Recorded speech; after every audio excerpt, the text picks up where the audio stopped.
Hi, I'm Colin and welcome to How to Paint Watercolours. So if you're ready, we'll get started and we'll paint this one. Welcome back to Painting Watercolours with me.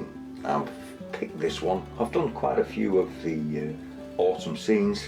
I thought I'd have a little bit of a change. I will paint some more autumn coloured ones, but I'm going to do a winter one. This is no particular scene, it's just one I've made up.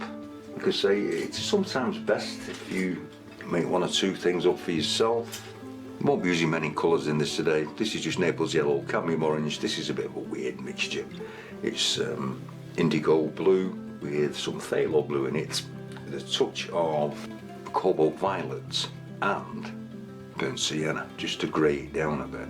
Sometimes winter skies, they can be very cold, and it is nice sometimes if you just warm up just a small part of the sky, and it just adds more colour to it. Makes it interesting, as I like to say. That's the Naples yellow in, and I'm going to drop some cadmium orange into this. I'm just going to allow this to flood.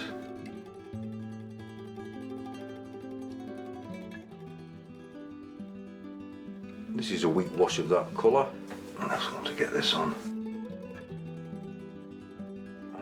Dried off around the hills and the house, because we're just going to put the sky in first.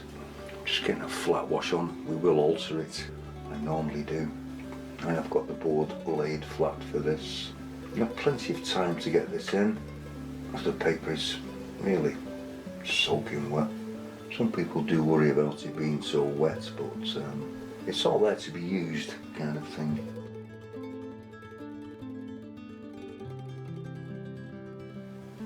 If you enjoy these videos, please click the like button and subscribe.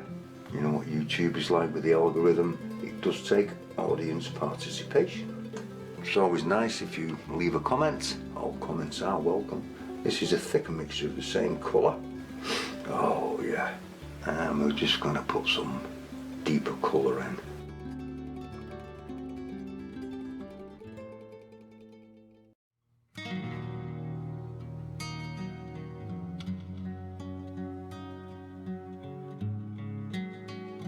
Remember, this will dry an awful lot lighter, and if it looks right when it's wet, you can bet money on it that it's wrong when it dries. So I like to say, I like to give it a good dose of neglect.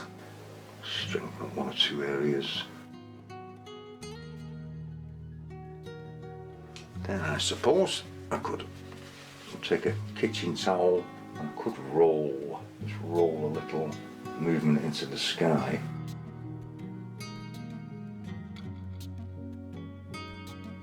Remember, painting should be fun. You can have a lot of fun with this one. And once that is in, take some clean water and some of the dry patches. I am going to drop some water and then allow this to push the paint anywhere it wants to go.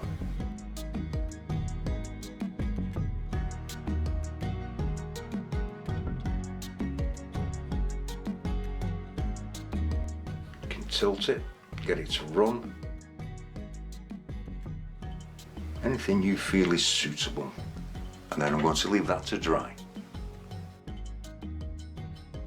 Now the sky is nice and dry, it's still damp. You can see that makes a very interesting sky, and I'm going to just take some of the sky colour once again. I've got the board set at an angle, and I'm just going to run these background hills in one at a time. Come through the tree, it doesn't matter. And I do want them to be paler than the sky. Give some sort of light patches in it.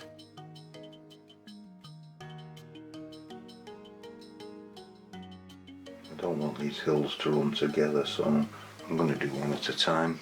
I'm just going to allow that to drift, and then I'm going to take some, I'm going to show you I think. I always have this mixed up, pencil ultramarine and burnt umber.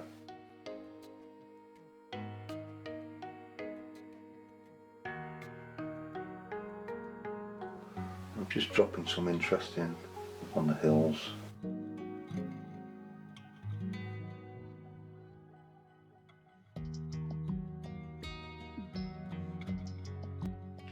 And then I'm just going to let that one dry. I've re-wet this background hill after this one has dried, and if your paper is starting to dry out, just run some water onto the unpainted parts. This will keep it damp and it'll keep it stretched. We'll take some of the same colour we did the other hill in, which is the sky colour, quite pale this one, and we're going to put this in as well, just dropping it in along the line. For those that are new to watercolouring, if you take your painting in sections when you begin like this, you'll gain more confidence. You can allow it to, you have quite a bit of control on it, even though the paper's really wet. Just dropping quite a bit in here, it's got a long way for it to run.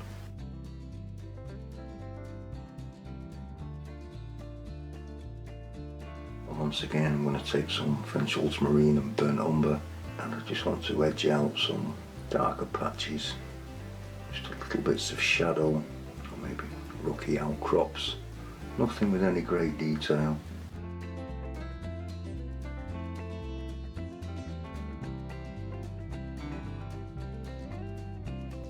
Just pulling a little bit of it down.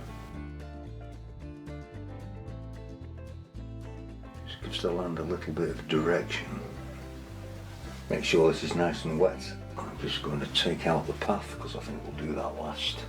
So I'm just drying that little bit of an area off. And I'm going to take some of the sky colour again. I'm just dropping this in here, a little bit in here. But I also want to drop in some Naples yellow.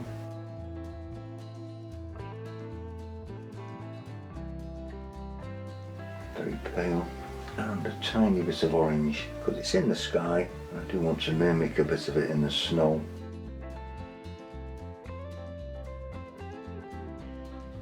Taking my brush, pulling some of this colour back.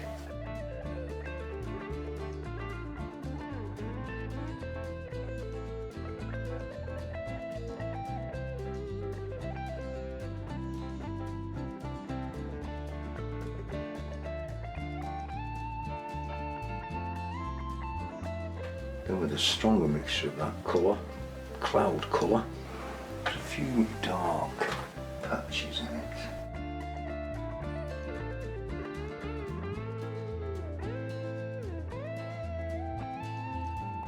Just for a bit of like shadow. See, all helps with interest. Just pull a little bit into this here, just make it a little bit smaller.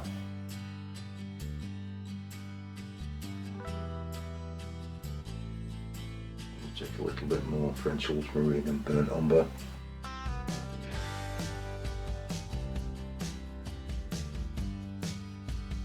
Just some deeper shadow. You don't want too much. Just helps pull your eye up the path. And then you're going to let that dry.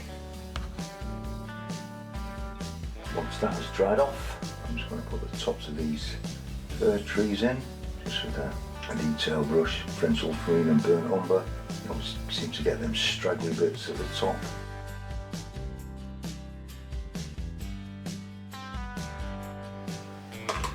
And I'm going to take an oval mop brush. I'm just going to use the tips for this. French ultramarine and burnt umber once again. Just touching the tips onto the paper. Very little on the brush.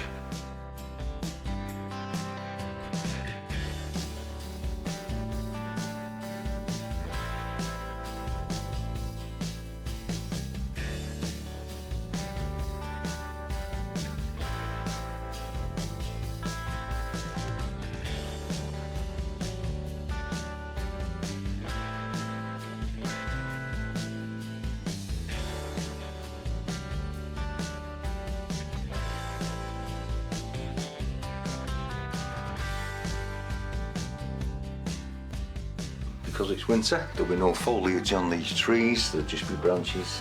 I'm just going to put these in very quickly. French ultramarine and burnt umber.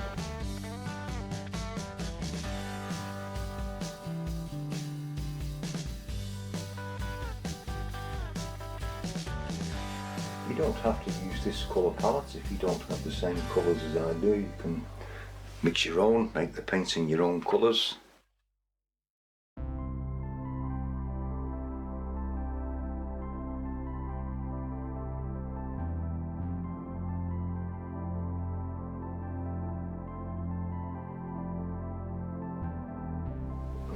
the sky, the trees, make sure that they tie everything together.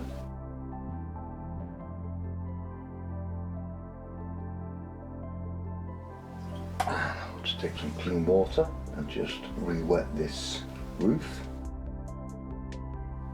Take some yellow ochre onto that, just drop a little bit in, and I want to take some of the blue, very pale, just indicating a little bit of snow.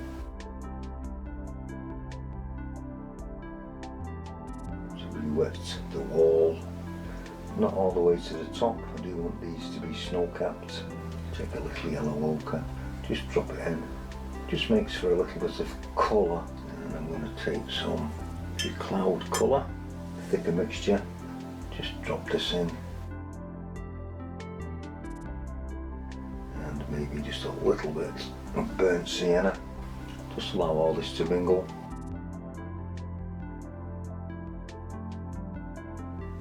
A little water into the path. There's a blue colour from the sky. I don't want this to be too strong along the path. A bit stronger than that, and then I want to take some of the stronger cloud colour. I want to drop this up the middle.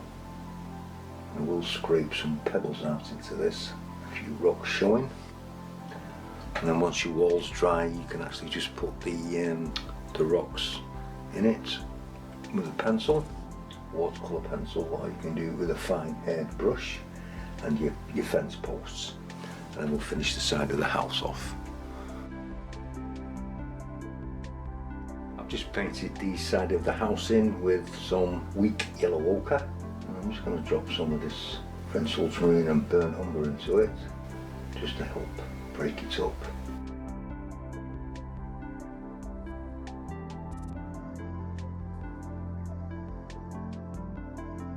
Just darken up where the eaves are.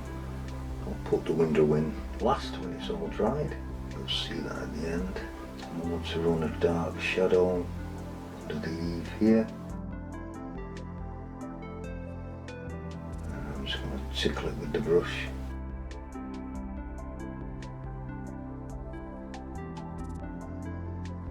Yellow ochre. Just put some grasses in.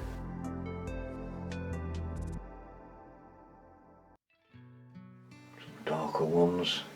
I've scratched in the pebbles, I think you can see them. I just did it with credit card, or you can use a palette knife. Just adds interest to your path. It's just a few strokes. I think we'll have an orange door. I'll put some windows in.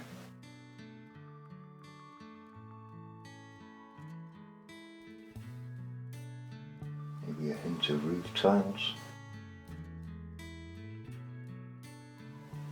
Brickwork. Nothing major. Put a couple of birds in the sky. Don't forget, if you've enjoyed this one, please click the like button and consider subscribing. Please use the comment section. It all helps grow the channel, and it's where you get to sign it, put a mark around it and frame it, and I'll see you next time. Thank you.